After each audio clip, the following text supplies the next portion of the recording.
So, here we go.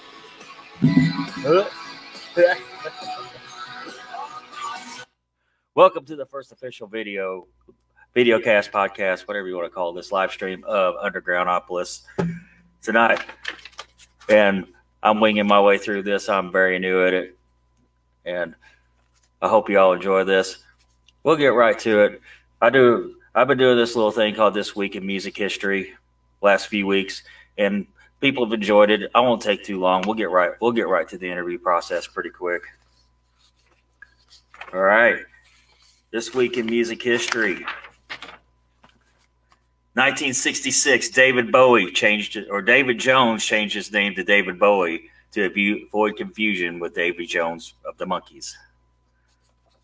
1967, over 25,000 people attend the Human Being, a gathering of the tribes at San Francisco's Golden Gate Park.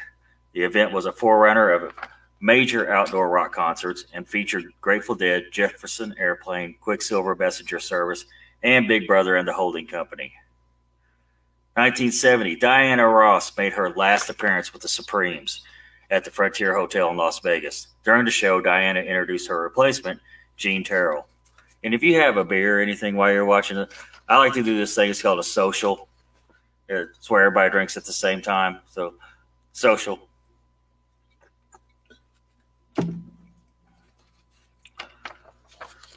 I usually avoid death, but since I'm a New York Dolls fan, 1992, Jerry Nolan, rock drummer from the New York Dolls, died from a fatal stroke at age 45. Man, that's young. Man.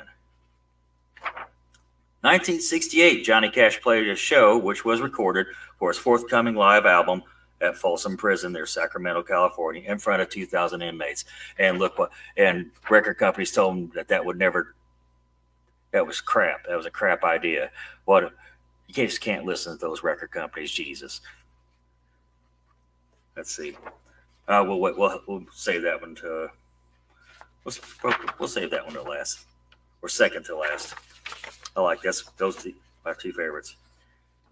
1981. It was reported that the White House had expanded its record library by including albums by Bob Dylan, Kiss, and the Sex Pistols. My second most favorite one. In 1984. BBC Radio 1 announced a ban of Relax by Frankie Goes to Hollywood after DJ Mike Red called it obscene. And a BBC TV ban also followed. The song went on to become the UK #1 and spent a total of 48 weeks on the UK chart. See, that's what happens when you censor shit.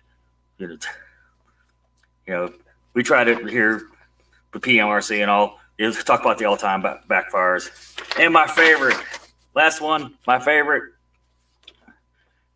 1993, Van Morrison failed to turn up at the Rock and Roll Hall of Fame induction dinner, making him the first inductee not to attend. He said, fuck the Rock and Roll Hall of Fame. Because that's rock and roll right there. Hope you enjoyed This Week in Music. And since nobody can read instructions, I don't have anybody to read me a bad joke of the week. So I'm just gonna run one by you. Let's see. Okay, well, we'll wait. We will wait. I'll tell you what. Since we are getting comments, one of you send me your bad joke.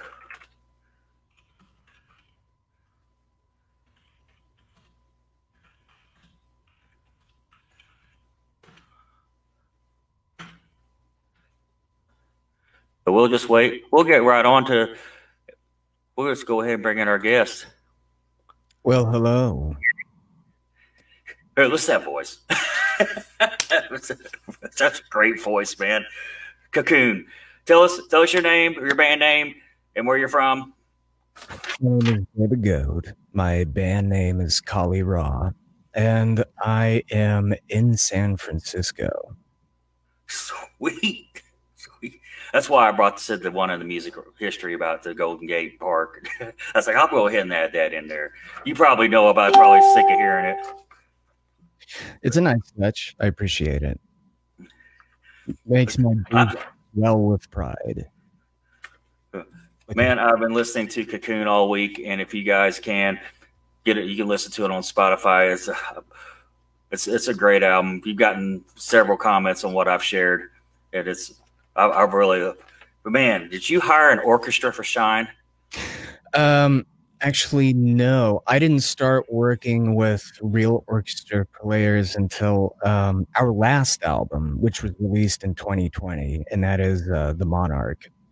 If you listen, there's real string players on that one. Unfortunately, the string players on Cocoon are not. They're digital. It doesn't sound like it. Well, they're also not as temperamental as real orchestra players, and take direction a bit better. Man, that is so amazing. I don't say that. I mean, I'm just going to go ahead and start throwing compliments at you. Right? That's so good. What's the other one I like? Spend the rest of the hour with you bestowing compliments onto me. Yes, Michelle Hammonds, that is him. I turned her onto your music last night or night before. She's good. Can you see her comment? I see that. Okay. No. She says, "Oh my God, is that him? You are fucking amazing. I listened to you last night." Oh geez. Well, that gives me the vapors. Thank you for your comment. Man. Well, I've got a list of generic questions. Like I said, I'm green at this. I'm doing the best I can. You know, I think they're pretty basic, but I have a feeling you and I will get off on different tangents and really good points to be brought up. So, what first got you into music? Well, this is maybe something I should save for the autobiography I write in the autumn of my years. But when I was a child, my dad would play the piano to try to get us to go to sleep. And really, it didn't help me sleep because somebody was playing the piano the entire time I was trying to sleep. But it was nice anyway. And that was an influence.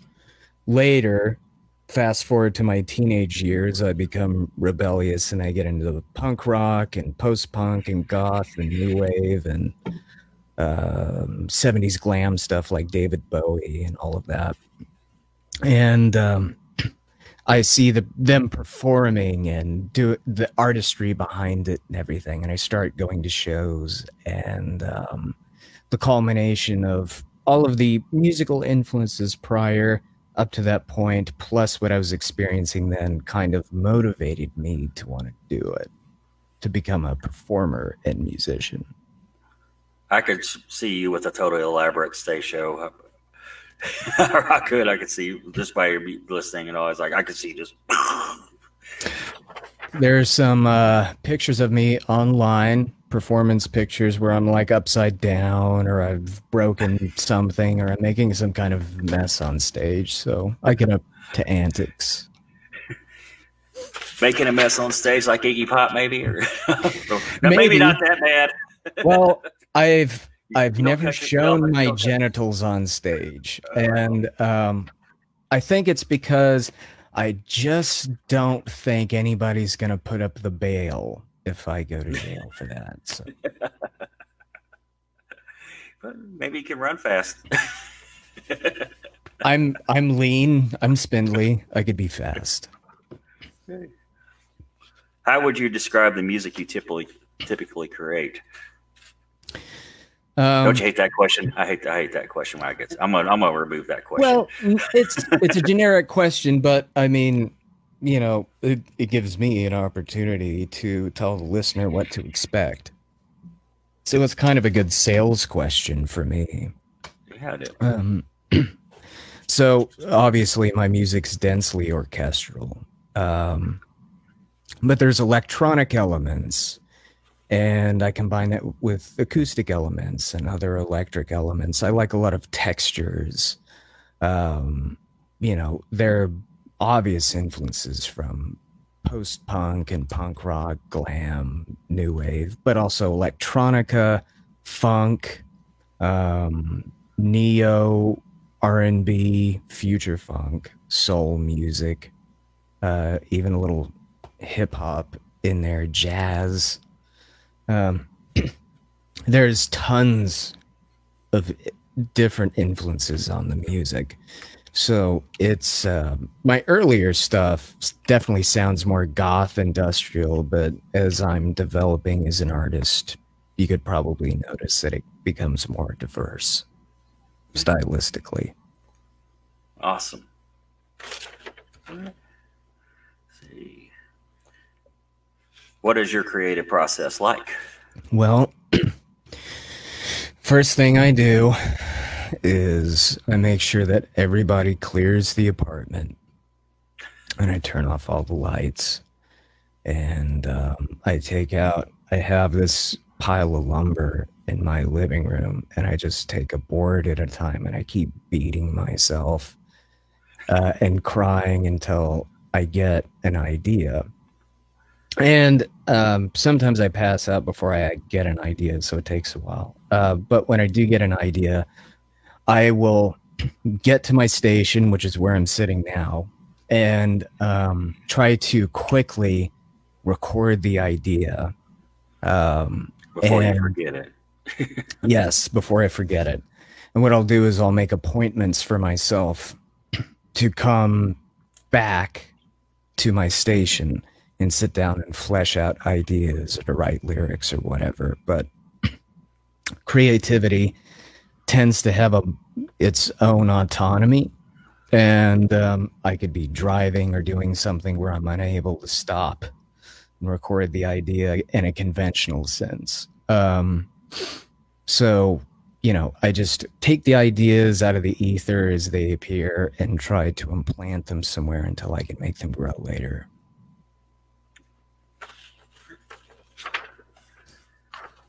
Let's see. Who would you most like to collaborate with? Well, probably having a collaboration with whoever is currently the most famous and rich musician would probably be the best, I think, for my career. But creative-wise, I would really like to collaborate with the likes of, Massive Attack, or doing something with Kendrick Lamar or Trent Reznor, somebody currently that tends to be more on the cutting edge of things. Maybe even Billie Eilish. That'd be cool. That would be Trent Reznor, Billie Eilish. How about everybody in the room that I just named, plus Bootsy Collins, Dolly Parton. Oh yeah. I mean, yeah, that's good. That's enough. That's a platinum record right there. Yeah, absolutely. And the best part is that my name will be attached to it. Mm-hmm. Absolutely. What is your favorite show that you've played? Oh, that's tough.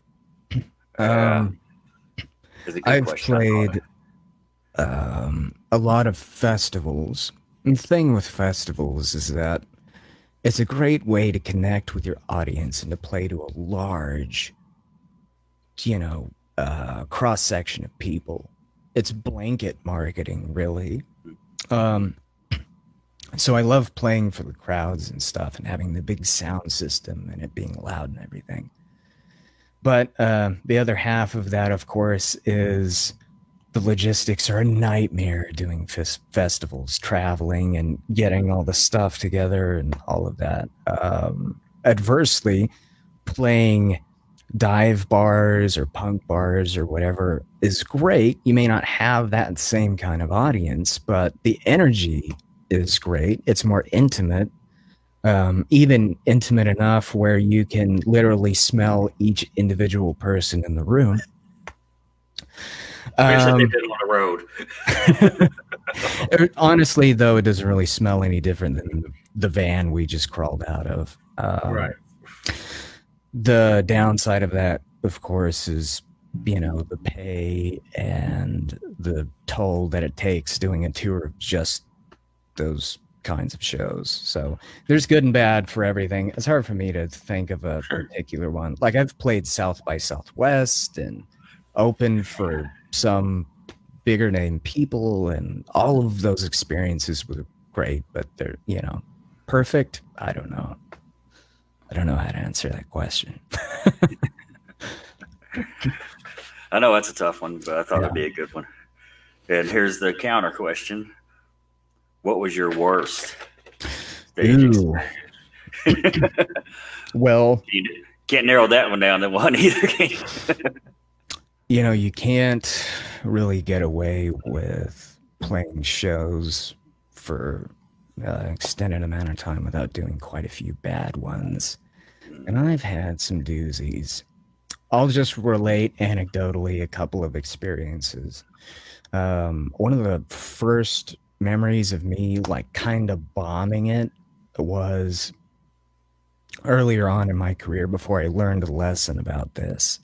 I got really drunk before a show. I was smashed, and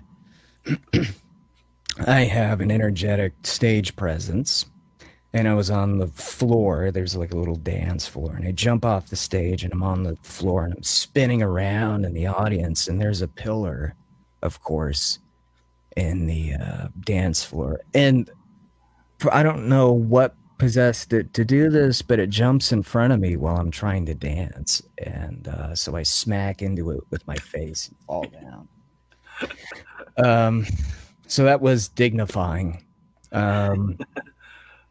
I've also had extraordinary like tech problems happen on stage where we have to just stop.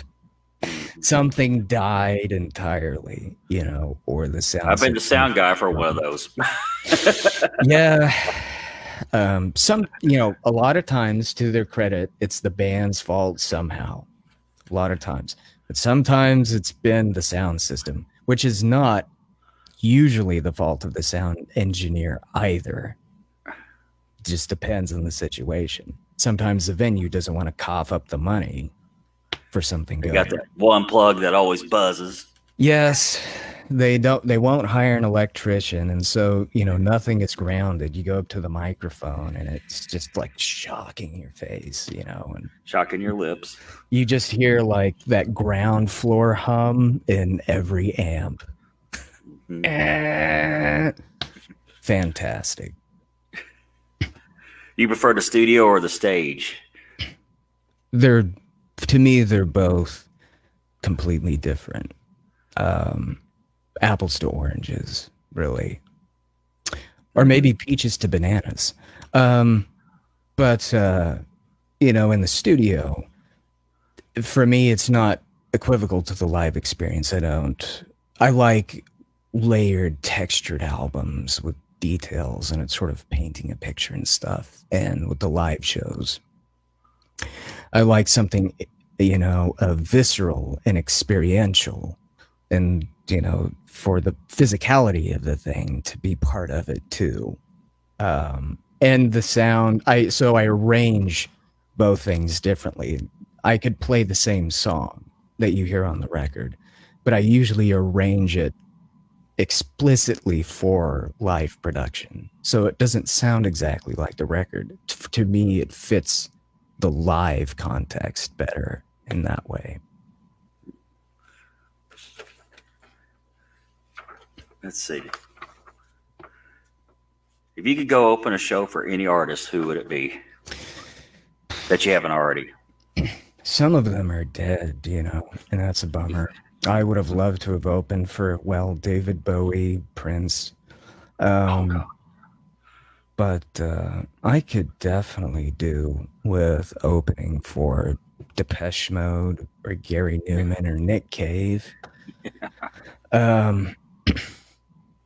I think, you know, probably because I know that we would fit stylistically, and it wouldn't be like that thing where you go see an artist and they have an opener. Like, for example, if you went to go see Sepultura or something and there was like a kind of maudlin singer-songwriter type that opened, you would be like, what's this? Those two, they're not related in any way. It would be stylistically compatible. And, also I'm affable, so they would love that too about me and keep me on. Yeah. I'd love to open for Sepultura. Go ahead. I'm sorry. I didn't mean to stop you. I'll edit that part out. But, there's tons of fantastic big name artists I would love to open for, but they're all sort of in the same vein, I guess. Like those people I mentioned are Massive Attack or something. I would also open for a big name hip hop artist, but somebody that's kind of more artistically in the purview of my scope. Somebody who's maybe a bit of a firebrand or political or something. Wolfpack, some good funk bands or something like that. What is one message you would give to your fans?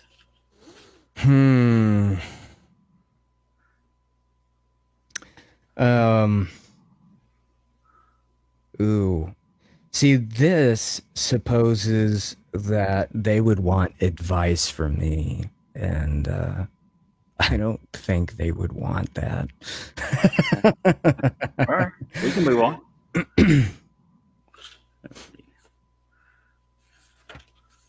What's the most useless talent you have? Well, our society, I mean, it doesn't really reward artists unless you make a lot of money. So if you think about it, a lot of my talents are useless. Almost all of them. I can agree with that. Nobody asked for me to write a song. Nobody was like, David, I really need you to become a career musician. Society needs it right now. And, then I humbly put the phone if I must do this for society. That didn't happen. But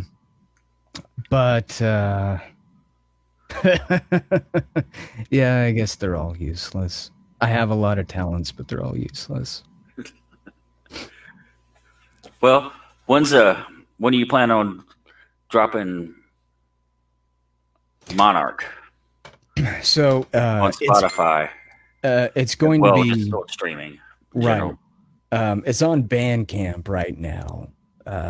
So, for people who are listening, you can go to colliraw.bandcamp.com and pick up the album from there. It's readily available, but I will move it to Spotify this year. I don't have a date for that yet because I'm still remastering it. Okay. My idea was to, make it a little dressed up, to make it special rather than just taking the same files and moving them.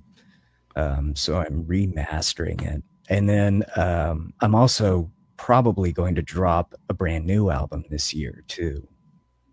Because I've been writing all year, haven't really been able to do much else. Right. Can't tour. So I may be dropping new material and on top of the Monarch re-release. Sweet. Mm-hmm. When did Cocoon come out? Was that 2015? Yes. 16? It was 2015. Okay. So I'm behind, but I really love that album. What I've heard off of it. How did that come about? How did Cocoon come about? So, well, I want to schedule you another interview when you're ready to drop. Monarch. Yeah, that's all right. Absolutely, yeah. So Cocoon came out in 2015, and my album prior to that was Electric Living. And the story behind all of that, I was in a band before Kali Ra, and we were called Of the Tower. And Of the Tower was sort of a blend of like Romany music and klezmer, goth, cabaret, jazz kind of stuff, all mishmashed together. And it was very artsy and avant-garde, and it was a lot of fun. We made some pretty interesting music.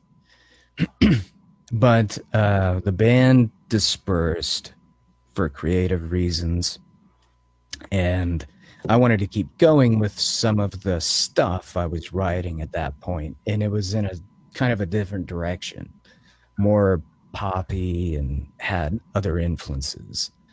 And so I did Electric Living, and Electric Living was basically of the Tower songs that just never got released. So it sounds a lot more goth industrial than what I'm doing now. Then I did Cocoon, which has a bit more of like the rock, pop influence in there too, and some more of the orchestral stuff. So it's leans a little bit more mainstream FM radio, perhaps. But of course, that one is densely has a lot of heady themes in it. There's a lot of personal stuff in there, and a lot of political and religious stuff, and it was a lot of commentary to put into one album. So I had to do something to make it palatable. A little sugar, to go with it, because it's a lot to take in otherwise. So that kind of explains the sound a little bit. I was working with a band, but the lineup then was a couple of guys: Braden Jordanson, Leon Manson, Kyle Calico, and Mark Middleton. And it had, that like roomy vibe to it for most of the album.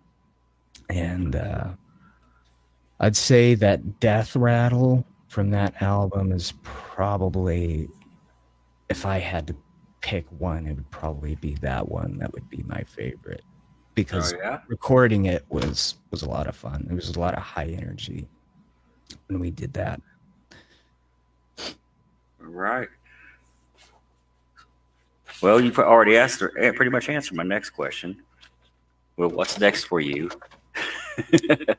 Well, besides releasing a new album and re-releasing my previous album, I've got a brand new lineup here in San Francisco. I relocated here a couple of years ago from Oklahoma. And I've got a brand new lineup, and we're just working on a bunch of new material. We're also doing some film scoring and kind of branching out into that. And I've started I saw that. Just working on orchestral pieces, if not for films, just to do them. So I've been doing a lot of composing as well, and there may be something to come of that later. And with the new releases will come like new music videos and new photo shoots and all kinds of new stuff that's going to go with it. Shows probably won't happen until 2022 for us. Not even local or anything? We're not going to do it until it's safe to do it. Right. I'll put it that way. Okay. Right on. Eddie Schmidt asks, who are some of the musicians he has worked with that has really stuck with him? Shows that you look back on very fondly. Oh, well, a lot of the people in my band who have been in my lineup usually go on to do other projects, and those projects are amazing. I worked with a fantastic guitarist named Justin Hogan, and when he left the band, he formed a new band called Bowlsy, and it was sort of a hip hop indie thing, and it was brilliant. And he had some interesting songwriting ideas and stuff. So everybody that comes through the revolving door of my band leaves something. I've had, people like him. I've had heavy metal guitarists, and they kind of taught me some things about groove as well. You think that would come from somebody who's more, you know, into funk or whatever, but this metal guy understood grooves just as much as a Bootsy Collins or somebody like that. Right on. So, I mean, I would say there's probably one or two musicians who have technically been in the band that I probably could have done without. But most everybody has like humbled me entirely with how talented they are. Just amazing talent. I had a keyboardist who had perfect pitch, and I envied that so much because she was so good at just picking stuff out, and she could do harmonies really well, and she was just brilliant to work with. Well, we'll wrap this up, and since we do have a joke of the week from Lori Lynn Taylor, why do priests wear long cloaks? Where else are the little boys going to hide? Thank you so much for donating your time here, man. For my first broadcast of Undergroundopolis. Absolutely. You are welcome to download this video and share it on yours, and I'll also send you the full video if you want me to, or whatever. It would full unedited podcast. Of course, there'll be stuff I'll have to whittle down because I'm trying to keep it a 30-minute show. Yeah, but you can post it on your own, however you want to do it. You're more than welcome to do it. Michelle Hammond says, "I love this guy." Well, thank you, Michelle. We will leave with a song. Uh-oh. Maybe not. All right. You got to leave them wanting more. Yeah. Let's see here. How did I mess that up? There it is. I like this one a lot. Holy Seed, yeah. Mm-hmm.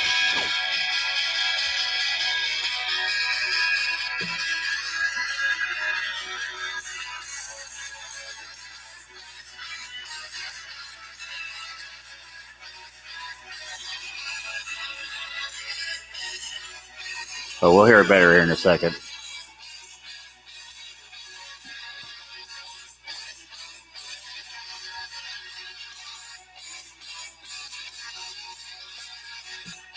I hope. Oh, well. I'll edit that part, too. Thank you, man. Thank you very much. Thank you, everybody, for watching. Thank you. I hope you're happy with this interview. I'm feeling really good about it. Eddie Smith, very, very good interview. So share it with your friends. Tell people about Undergroundopolis. It's just going to get better. All right. Are you ready for my sound bite? Here comes the sound bite. This is Kali Ra, and you're tuned into Undergroundopolis. Thank you so much. I would have forgotten about that. Thank you, man. Absolutely. Have fun out there. I'm looking forward to hearing more from you, man. Will do. All right, man. Bye for now. Thank you all for watching Undergroundopolis.